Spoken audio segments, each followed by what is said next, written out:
Imagine two people, same college, same job, same salary, same promotions.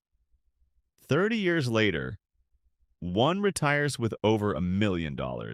The other has almost nothing beyond a retirement account they barely paid attention to. Here's the crazy part. The difference wasn't intelligence. It wasn't luck. It wasn't picking the next Apple or Nvidia. It all came down to one decision they made every time they got a raise. And once you see the math behind it, you'll never look at your next paycheck the same way. Let me tell you about the boring rule that quietly built more wealth than every stock tip I ever got combined. It's not a hot ticker. It's not an option strategy. It's one sentence. Take half of every raise you ever get and invest it. That's it. That's the whole system. And I want to show you with real numbers why this one habit can outperform almost everything else you'll try to do with your money. Here's the setup. Two people, same starting salary, same career, same promotions, same raises, same 15 years. The only difference between them is what they do the moment a raise lands in their bank account. One of them upgrades. New apartment, nicer car, better restaurants. The version of life that quietly expands to match the new number on the paycheck. The other one does something almost invisible. She keeps her lifestyle exactly where it was, takes half of every single raise, and routes it straight into an index fund before she even has the chance to get used to having it. Same income, same career, wildly different outcomes. Let's actually run the math because the gap is bigger than most people expect. Average starting salary, let's say $60,000 a year.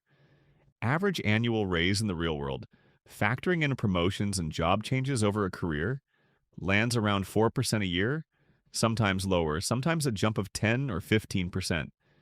When someone switches jobs, but 4% compounded is a fair, slightly conservative average for 15 years of steady career growth. So salary one, lifestyle inflation, every raise gets absorbed. Rent goes up, subscriptions multiply, the car lease gets nicer. Takeout becomes a daily habit instead of a treat. By year 15, this person is making about $108,000 a year, and their investment account looks almost exactly like it did on day one. Maybe there's a 401k with some employer match sitting in it, untouched, unoptimized, contributing on autopilot, but there's no intentional investing happening. The raises just evaporated into a slightly more comfortable version of the same financial position.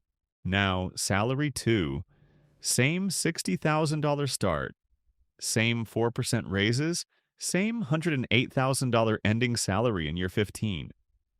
But every single year when that raise hits, half of the new money, not half of the salary, half of the increase goes straight into a low-cost index fund.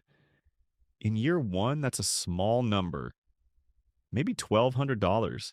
It barely matters. It feels almost pointless. That's the trap of this rule. It looks insignificant in year one and year two, which is exactly why most people quit before it starts working. But she doesn't quit. She automates it. The transfer happens the day the raise hits, before the money ever touches her checking account long enough to feel spendable.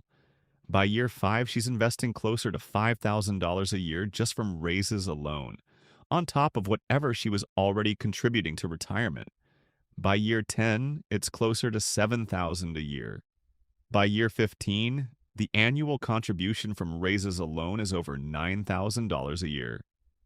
And here's the part that makes this rule so powerful. It's not just that she's investing more money, it's that she started investing that money years earlier than someone who waits until they have enough to start.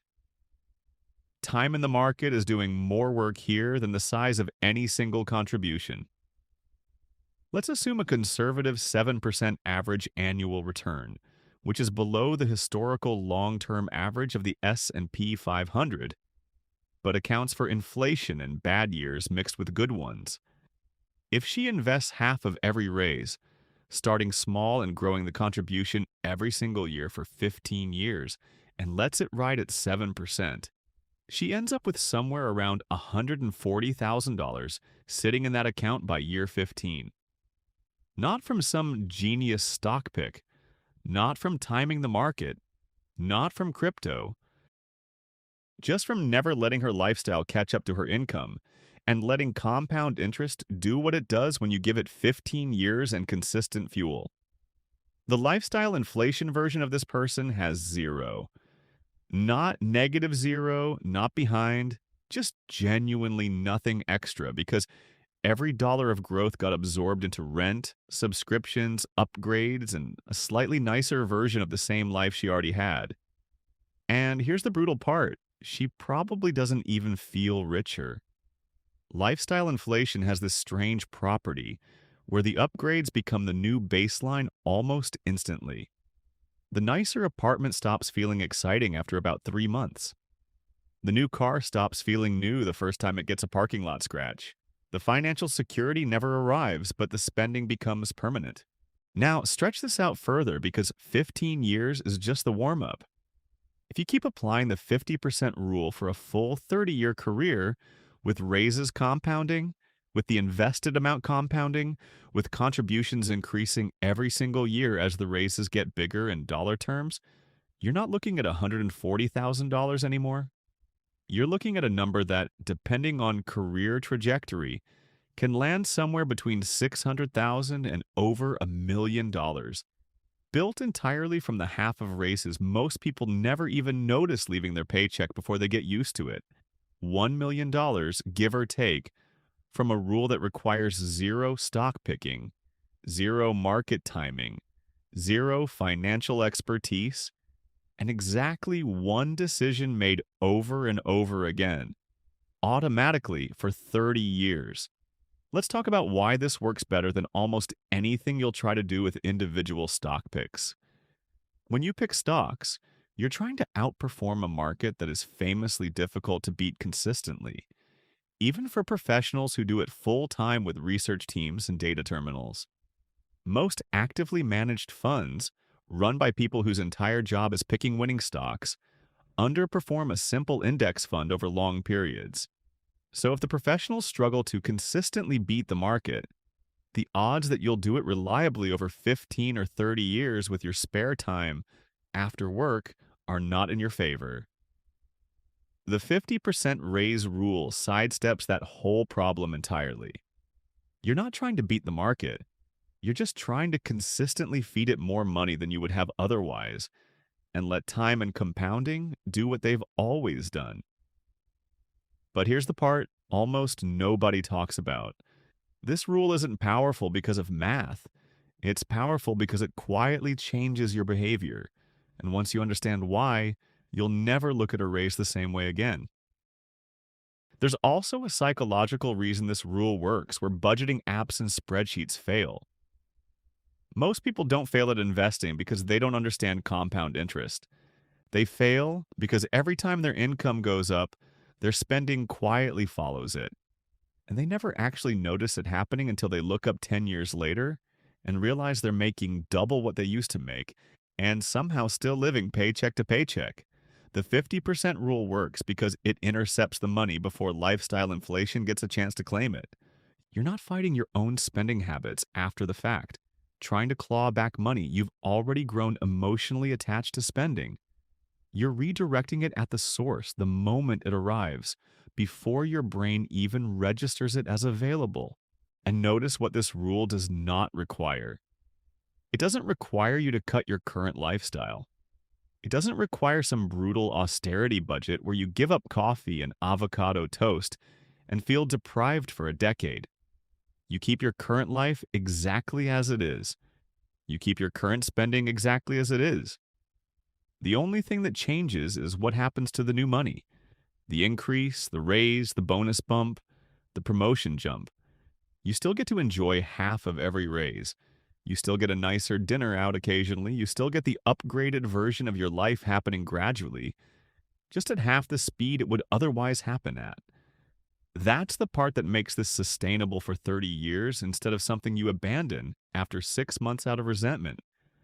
Let's also be honest about something most finance content glosses over. Raises aren't always a clean 4% every single year. Sometimes you get a flat year with no raise at all. Sometimes you switch jobs and get a 15% jump in one move. Sometimes there's a year where you actually take a pay cut to switch into a better long term role. The rule still works in all of those scenarios because it's not really about the percentage, it's about the behavior. Anytime your income goes up, for any reason, half of that increase has a job to do before it has a chance to become a new bill, a new subscription, or a new monthly payment you're locked into for years. This is also where the gap between the two people in our example gets even wider in real life, because the lifestyle inflation version of the story usually doesn't just stay flat, she often goes backwards. New car loans, higher rent locking, and higher fixed costs for years. Credit card balances that creep up because the spending pace outpaced the raises at some point. The 50% rule version of the story, meanwhile, builds in a buffer automatically because her fixed costs never escalate at the same pace as her income, which means she has more breathing room every single year, more ability to handle an emergency, more ability to survive a layoff or a slow month, more flexibility built into her financial life without ever having to think about it as flexibility. It's just a side effect of the rule running quietly in the background. Here's how you actually implement this without relying on willpower, because willpower is the least reliable financial tool that exists. The moment a raise hits your paycheck, calculate half of the increase, not half of your total salary, just half of the new amount, and set up an automatic transfer for that exact dollar figure to move into an investment account the same day or the same week your paycheck arrives. If your raise is $200 a month more than before, 250 if you count taxes roughly, then 100 of that gets automated into an index fund every single month automatically with zero ongoing decision making required. The other half is yours to spend, save, upgrade your life with whatever you want, completely guilt-free because you've already done the responsible thing with the other half before you even had the chance to think about it. The reason automation matters so much here isn't laziness. It's that every manual decision is a chance to talk yourself out of it. I'll start next month. I'll do it once I get settled into the new place. I'll catch up later. Later rarely comes, not because people are bad at math, but because spending decisions feel urgent and immediate while investing decisions feel optional and postponable every single time, until the rule is automated and removed from the category of decisions you have to consciously make it all. Let's zoom back out to the bigger picture because the point of this isn't really about hitting some specific dollar figure by year 15 or year 30. The point is that this rule turns your career itself into a wealth building machine without requiring you to become a stock picker, a day trader, or a finance expert. Every single promotion, every raise, every job switch that comes with a pay bump, every single one of those moments becomes an automatic deposit into your future instead of an automatic upgrade to your present. You're not sacrificing your current life to do this. You're just making sure your future self gets a vote in how your raises get spent. Instead of letting lifestyle inflation make that decision by default, silently, every single year, without you ever consciously choosing it. And that's really the whole secret hiding inside this one rule. Wealth isn't usually built by one brilliant decision. It's built by one reasonable decision, repeated automatically for a very long time, without requiring motivation, discipline, or constant willpower to keep going. The 50% raise rule is about as close as personal finance gets to a cheat code, not because it's complicated or clever, but because it's simple enough to actually stick. And it works quietly in the background of a normal life, while your income goes up the same way it would anyway. Except now half of every increase has somewhere productive to go before you ever get the chance to spend it. So here's the actual takeaway the next time a raise lands in your account, before you do anything else with it, before you let your brain start planning what to upgrade, calculate half of that increase, and get it moving into an investment account automatically. Do that every single time for the rest of your career, and you will be stunned genuinely stunned, looking back in 15 or 20 years at how much wealth got built by a rule so simple you could explain it in one sentence. While the version of you who let every raise quietly disappear into a slightly nicer life is still standing in exactly the same financial place she started. Think about it. 5 years from now, your raises will be gone either way. The only question is where they went. Did they quietly disappear into a slightly nicer version of the life you already had? Or did they become the foundation of real financial freedom? Your future isn't built by one perfect investment. It's built by hundreds of small decisions that nobody else notices. This rule is one of those decisions. So the next time your paycheck gets a little bigger, don't ask yourself, what should I buy? Ask yourself, how much of this raise can I send to my future before I ever get used to having it? Because 20 years from now, your future self won't remember the extra takeout, the upgraded phone, or the slightly nicer car. But they will remember the day you stopped spending every raise and started buying your freedom instead.